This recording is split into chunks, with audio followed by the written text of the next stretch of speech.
ঢাকা উত্তর সিটি কর্পোরেশনের নতুন 18টি ওয়ার্ডে অবকাঠামো উন্নয়ন অগ্রাধিকার দেওয়া হবে। পাশাপাশি সেবা প্রদানে ডিএনসিসির কোনো কর্মকর্তা কর্মচারী অনিয়মের সঙ্গে জড়িত থাকার প্রমাণ পেলে তার বিরুদ্ধে কঠোর ব্যবস্থা নেওয়া হবে বলেছেন ডিএনসিসির নতুন প্রশাসক। নাগরিক সেবা সংক্রান্ত বিষয়ে প্রথমবারের মতো গণশুনানি করল ঢাকা উত্তর সিটি কর্পোরেশন।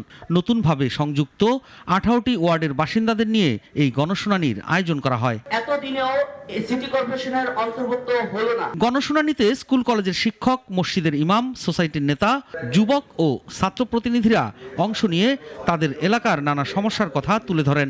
অভিযোগের প্রেক্ষিতে সমস্যা সমাধানের আশ্বাস দেয় ডিএনসিসি কর্তৃপক্ষ।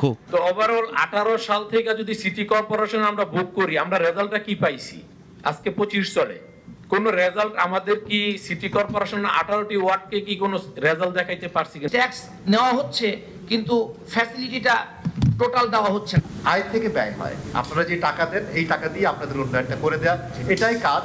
কিন্তু আমাদের এই দৈনন্দিন কর্ম ইয়ের জন্য আপনাদের টাকা দিয়ে কিন্তু খরচ করার কথা। প্লিজ আপনারা ট্যাক্সটা দেন। এখন আমাদের এই রাস্তাটা যদি না হয় তাহলে দেখা যাচ্ছে বর্ষা, এই যে সামনে বর্ষা, আমরা একেবারে কোমর পানি অথবা মাথার উপর পানি উঠবে। বর্জ্য ব্যবস্থাপনা কিভাবে হচ্ছে আমরা জানি না, আমরা অন্ধকারে।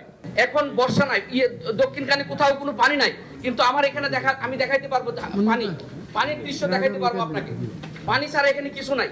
এখনকার যে চলমান কাজ এগুলো শেষ হয়ে যাবে খুব ভেরি রিসেন্টলি। আমাদের ল্যান্ড অ্যাকুইজিশন করে এটাকে 70 ফিট করার হচ্ছে আমাদের ডিপিপিতে করা আছে। এটা টুডে টুমরো ইনশাআল্লাহ হবে। আপনারা আশ্বস্ত থাকুন। ডিএনসিসি প্রশাসক বলেন, মশা নিধন সিটি কর্পোরেশনের একটি বড় চ্যালেঞ্জিং কাজ। সিটি কর্পোরেশনের পাশাপাশি সবার সহযোগিতা ও সচেতনতা প্রয়োজন। যে সিভিল স্ট্রাকচারগুলো আগে করার কথা ছিল, সেটা যদি প্রকৃতিকে মাথায় রেখে সিভিল স্ট্রাকচারটা করা যেত, যে আমরা পূর্ব পশ্চিমে ড্রেনেজ সিস্টেমটা করব, তাহলে কিন্তু খুব দ্রুত বর্ষার পানি এমনি ড্রেনের পানি কিন্তু নেমে যেত।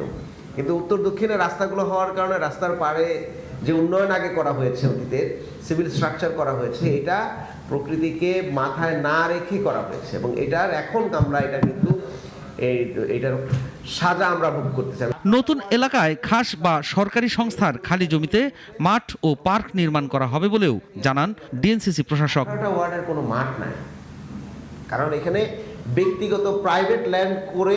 সাইফুল শাহিন, নাগরিক, ঢাকা।